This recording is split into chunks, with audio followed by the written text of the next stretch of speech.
ಅದು ಮಲೆನಾಡಿನ ಹಸಿರು ಬೆಟ್ಟಗಳ ನಡುವೆ ಇರುವ ರಾಮಾಪುರ ಎಂಬ ಒಂದು ಸುಂದರ ಹಳ್ಳಿ. ಆ ಹಳ್ಳಿಯ ಅಂಚಿನಲ್ಲಿ ಒಂದು ಸಣ್ಣ ಹಳೆಯ ಗುಡಿಸಲು ಇತ್ತು. ಅದರ ಸುತ್ತಲೂ ದೊಡ್ಡ ಮಾವಿನ ಮರ, ತುಳಸಿ ಕಟ್ಟೆ ಮತ್ತು ಒಂದು ಸಣ್ಣ ತೋಟವಿತ್ತು.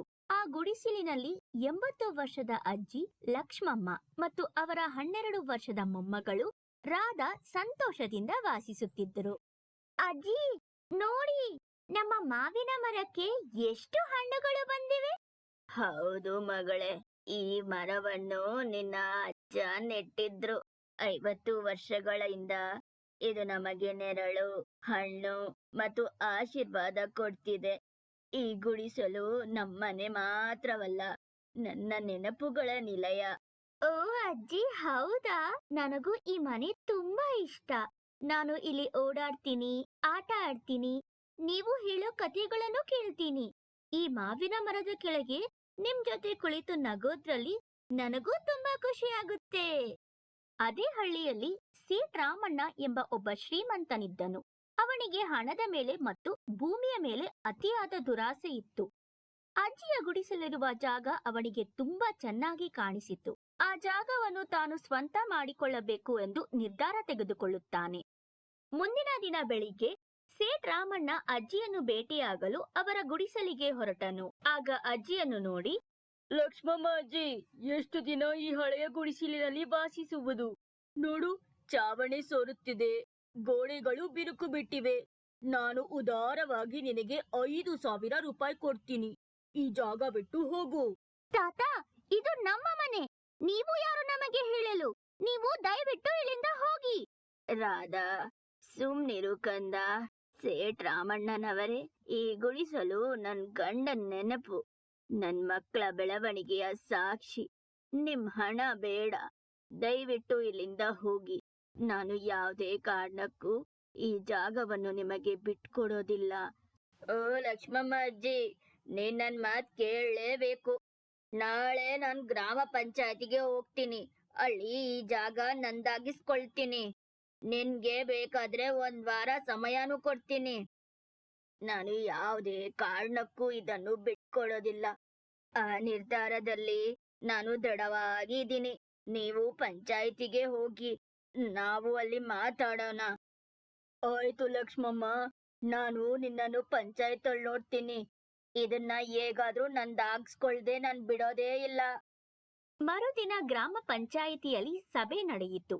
ಸೇಠ್ ರಾಮಣ್ಣನು ಗ್ರಾಮ ಮುಖ್ಯಸ್ಥರಿಗೆ ಮತ್ತು ಗ್ರಾಮಸ್ಥರಿಗೆ ದೊಡ್ಡ ಮೊತ್ತ ನೀಡಿದ್ದರಿಂದ ಅನೇಕರು ಅವನ ಪರವಾಗಿದ್ದರು. ಅಜ್ಜಿ, ಸೇಠ್ ರಾಮಣ್ಣನವರು ಈ ಜಾಗದಲ್ಲಿ ದೊಡ್ಡ ಮಂದಿರ ಕಟ್ಟಲು ಬಯಸ್ತಾರೆ. ಇದು ಹಳ್ಳಿಗೆ ಒಳ್ಳೆಯದು. ನೀವು ಬೇರೆ ಕಡೆಗೆ ಹೋಗಿ ಹೊಸ ಜೀವನ ಆರಂಭಿಸಿ. ಮುಖ್ಯಸ್ಥರೇ, ಮಂದಿರ ಕಟ್ಟುವುದು ಒಳ್ಳೆಯದು, ಆದರೆ ಒಬ್ಬ ವಯಸ್ಸಾದ ಮಹಿಳೆ ಮತ್ತು ಚಿಕ್ಕ ಮಗುವನ್ನು ಬೀದಿಗೆ ಹಾಕುವುದು ಧರ್ಮವೇ? ನನ್ ಗಂಡನು ಈ ಹಳ್ಳಿಗೆ 40 ವರ್ಷ ಸೇವೆ ಮಾಡಿದ್ದಾರೆ. ಅದಲ್ಲದೆ ಆ ಮನೆಯನ್ನು ತುಂಬಾ ಕಷ್ಟಪಟ್ಟು ಕಟ್ಟಿದ್ದಾರೆ. ಹೀಗಿರುವಾಗ ಆ ಮನೆಯಲ್ಲಿ ನನ್ನ ಗಂಡನ ನೆನಪುಗಳು ಹಲವಾರು ಇದೆ. ಆ ಮನೆಯನ್ನು ಬಿಟ್ಕೊಡ್ಬೇಕು ಅಂದ್ರೆ ಹೇಗೆ ಸಾಧ್ಯ? ನೀವೇ ಹೇಳಿ ಮುಖ್ಯಸ್ಥರೇ, ಇದು ನ್ಯಾಯವೇ? ಅಜ್ಜಿ ಹೇಳುವುದು ಸರಿಯಾಗಿದೆ, ಆದ್ರೆ ಮಂದಿರ ಕಟ್ಟಿದ್ರೆ ಹಳ್ಳಿಗೆ ಅಭಿವೃದ್ಧಿ ಆಗುತ್ತದಲ್ವಾ? ಮುಖ್ಯಸ್ಥರೇ, ನಾನು ಅಜ್ಜಿಗೆ 10,000 ರೂಪಾಯಿ ಕೊಡ್ತೀನಿ. ಇದೇ ನನ್ನ ಕೊನೆಯ ಪ್ರಸ್ತಾಪ. ಸೇಠರೇ, ನನಗೆ ನಿಮ್ ಹಣ ಬೇಡ, ಆದರೆ ನಾನು ಒಂದು ಷರತ್ತು ಹಾಕುತ್ತೇನೆ. ನೀವು ನನಗೆ 3 ಪ್ರಶ್ನೆಗಳನ್ನು ಕೇಳಿ. ನಾನು ಉತ್ತರಿಸಲು ಸಾಧ್ಯವಾಗದಿದ್ದರೆ ನಾನು ಈ ಗುಡಿಸಲು ಬಿಟ್ಟು ಹೋಗ್ತೀನಿ. ಆದರೆ ನಾನು ಅದನ್ನು ಉತ್ತರಿಸಿದರೆ ನೀವು ನನ್ನನ್ನು ಶಾಂತಿಯಿಂದ ಬದುಕಲು ಬಿಡಬೇಕು. ಇದು ನ್ಯಾಯವಾಗಿದೆ. ಸೇಠರೇ, ಇದಕ್ಕೆ ನೀವು ಒಪ್ಪುತ್ತೀರಾ? ಒಬ್ಬ ವಯಸ್ಸಾದ ಮಹಿಳೆಗೆ ನನ್ನ ಪ್ರಶ್ನೆಗಳಿಗೆ ಉತ್ತರಿಸಲು ಸಾಧ್ಯವೇ? ಸಾರಿ, ಒಪ್ಪುತ್ತೇನೆ. ಸೇಠ್ ರಾಮಣ್ಣನು ತನ್ನ ಬುದ್ಧಿವಂತಿಕೆಯ ಬಗ್ಗೆ ಬಹಳ ಹೆಮ್ಮೆ ಪಟ್ಟಿದ್ದನು. ಅವನು ಅಜ್ಜಿಯನ್ನು ಸುಲಭವಾಗಿ ಸೋಲಿಸಬಹುದು ಎಂದು ಭಾವಿಸಿದನು. ಸರಿ ಅಜ್ಜಿ, ನನ್ನ ಮೊದಲ ಪ್ರಶ್ನೆ, ಜಗತ್ತಿನಲ್ಲಿ ಯಾವುದು ಅತ್ಯಂತ ಶಕ್ತಿಶಾಲಿ? ಜಗತ್ತಿನಲ್ಲಿ ಅತ್ಯಂತ ಶಕ್ತಿಶಾಲಿ ಸತ್ಯ. ಸತ್ಯಕ್ಕಿಂತ ಶಕ್ತಿಶಾಲಿ ಏನೂ ಇಲ್ಲ. ರಾಜರು ಬರುತ್ತಾರೆ, ಹೋಗುತ್ತಾರೆ. ಸಾಮ್ರಾಜ್ಯಗಳು ನಿರ್ಮಾಣವಾಗುತ್ತವೆ, ನಾಶವಾಗುತ್ತವೆ. ಆದರೆ ಸತ್ಯ ಯಾವಾಗಲೂ ಶಾಶ್ವತವಾಗಿರುತ್ತದೆ. ವಾಹ್ ವಾಹ್, ಸರಿಯಾದ ಉತ್ತರ. ಸರಿ, ಎರಡನೇ ಪ್ರಶ್ನೆ.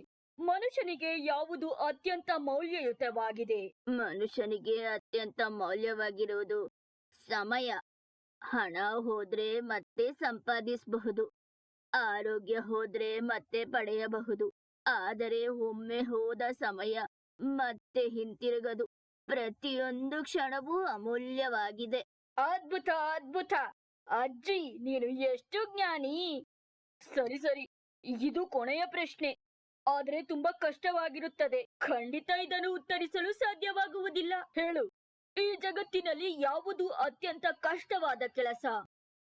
ಈ ಜಗತ್ತಿನಲ್ಲಿ ತುಂಬಾ ಕಷ್ಟವಾದ ಕೆಲಸ ಅಂದರೆ ಮನಸ್ಸಿನಲ್ಲಿ ದುರಾಸೆಯನ್ನು ತುಂಬಿಕೊಂಡಿರುವುದು. ಮನುಷ್ಯನು ಪರ್ವತಗಳನ್ನು ಏರಬಹುದು, ಸಾಗರಗಳನ್ನು ದಾಟಬಹುದು. ಆದರೆ ಹೃದಯದಲ್ಲಿ ದುರಾಸೆಯನ್ನು ತುಂಬಿಕೊಂಡಿದ್ದರೆ ಅದರಿಂದ ಹೊರಬರುವುದು ತುಂಬಾ ಕಷ್ಟವಾದ ಕೆಲಸ. ನೀವು ನೋಡಿ, ನೀವು ಈಗಾಗಲೇ ದೊಡ್ಡ ಮನೆ, ಬಹಳಷ್ಟು ಹಣ, ಅನೇಕ ಭೂಮಿ ಹೊಂದಿದ್ರೂ ನಿಮ್ಮ ಮನಸ್ಸಿನಲ್ಲಿ ದುರಾಸೆಯು ಜಾಸ್ತಿ ಆಗಿದೆ. ಆದರೂ ಒಬ್ಬ ಬಡ ಅಜ್ಜಿಯ ಸಣ್ಣ ಗುಡಿಸಲು ಬೇಕು ಅಂತ ಕೇಳ್ತೀರಾ. ಇದು ದುರಾಸೆಯಲ್ಲವೇ? ಇದರಿಂದ ನಿಮಗೆ ಯಾವ ರೀತಿಯ ಸಂತೋಷ ಸಿಗುತ್ತದೆ ಅದು ದೇವರಿಗೆ ಗೊತ್ತಾಗ್ಬೇಕು.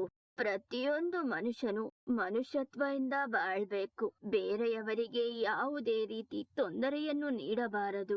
ಅದು ಮನುಷ್ಯನಿಗೆ ಮೌಲ್ಯವಾದ ಜೀವನವನ್ನು ಕಟ್ಟಿಸಿಕೊಡುತ್ತದೆ. ಅಜ್ಜಿಯ ಮಾತುಗಳು ಸೇಠ್ ರಾಮಣ್ಣನ ಹೃದಯವನ್ನು ಮುಟ್ಟಿದವು. ಎಲ್ಲಾ ಗ್ರಾಮಸ್ಥರು ಮೌನವಾಗಿ ನಿಂತಿದ್ದರು. ನನ್ನ ದುರಾಸೆ ನನ್ನನ್ನು ಕುರುಡನಾಗಿ ಮಾಡಿತು. ನಾನು ಈಗ ಅರ್ಥ ಮಾಡಿಕೊಂಡೆ.